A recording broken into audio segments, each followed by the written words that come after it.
दोस्तों, जैसे राशि, ग्रह और घरों का अपना इम्पोर्टेंस है, वैसे ही नक्षत्रों का भी अपना इम्पोर्टेंस होता है कि कौन सा नक्षत्र आज आज के कौन सा ग्रह कौन सा नक्षत्र में है। इसकी भी अपनी एक वैल्यू है। और मून जिस नक्षत्र में जाता है वहीं आपका मन होगा, अब वैसे ही आपका बिहेवियर होगा।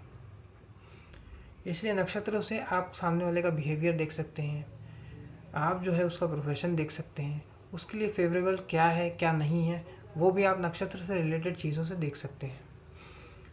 उनके देवता से भी सारी चीज़ें निकल के आती हैं। जैसे जैसे उत्तरा आषाढ़ा से रिलेट करते हैं हम लोग गणेश जी को। गणेश जी का एक दांत जो था, एक दंत है वो, तो ज़्यादातर ऐसे लोगों को दांत की प्रॉब्लम हो सकती है, पॉसिबिलिटी है। इसलिए आप पहले से ही ध्यान रखिए। और भी टेक्निक्स होती हैं नक्षत्रों को समझने की। जैसे अगर आप देखते हैं कि नक्षत्र के पद होते हैं, पहला, दूसरा, तीसरा, चौथा, तो धर्म, अर्थ, काम, मोक्ष इससे रिलेट करते हैं। अगर आपको बहुत सारे उनको मार्स, मून, मरकरी, लग्न, ये जो नक्षत्र में हैं उनके सभी के पदा एक ही लिखा हुआ है कि 3-4 बार एक ही आ रहा है, तो इनका पूरा थीम जो है वो धर्म से है।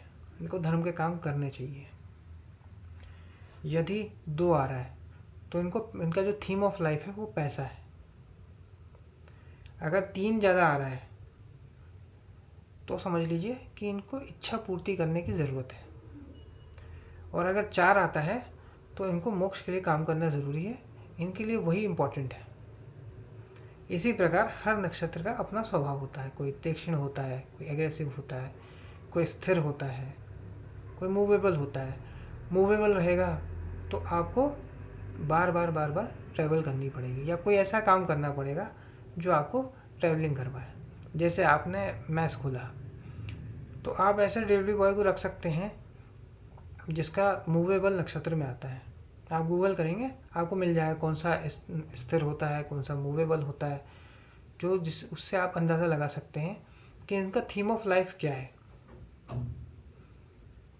हर नक्षत्र का अपना एक वो रहता है। स्थिर नक्षत्र है, फ्रेंडली नक्षत्र है, मूवेबल है, तो उससे आप व्यक्ति के स्वभाव के बारे में पता लगा सकते हैं। इसी प्रकार कई बार लोग मैच मेकिंग करते हैं, तो मैच मेकिंग में आप नक्षत्र का एक जेंडर होता है कि वुमेन है, मैन है, ये न्यूट्रल है।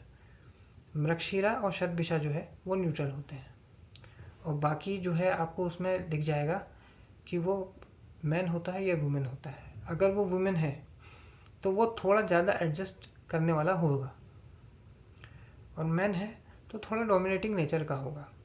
तो वो ध्यान रख के आप जो है मैच मेकिंग भी कर सकते हैं। अगर वो मैन नक्षत्र में आ जाता है तो ये हो सकता है कि आपको एडजस्ट करने में शादी में दिक्कत हो।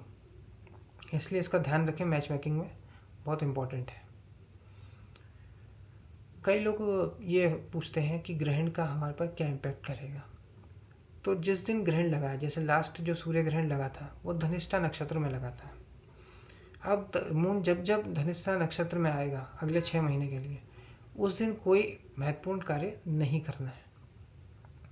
और अभी जो अगला नक्षत्र पूर्वा फाल्गुनी है जिसमें चंद्रग्रहण लग रहा है, तो पूर्वा फाल्गुनी में जब जब मून जाएगा आपको कोई भी जो महत्वपूर्ण कार्य या डिसीजन नहीं लेना है, उसको आप टाल दीजिए। एक दिन के लिए हो सकता है तो टाल सकते हैं तो टाल दीजिए, या फिर एक दिन पहले ही आप निर्णय ले सकते हैं तो आप उसको टाल दीजिए। ऐसी कई ऐप हैं और कई वेबसाइट हैं कि आपको मिल जाएगा कि आज कौन सा नक्षत्र चल रहा है, कौन सा वार है, कौन सी तिथि है, कौन सा कर्ण है। ये सबसे आप पता कर सकते हैं कि आपके लिए कौन सा काम सही है, कौन सा गलत है। जैसे मोस्टली लोग कहते हैं कि ट्यूसडे सैटरडे कोई इम्पोर्टेंट काम नहीं करना चाहिए, ट्यूसडे को लोन लेने के लिए सही नहीं है।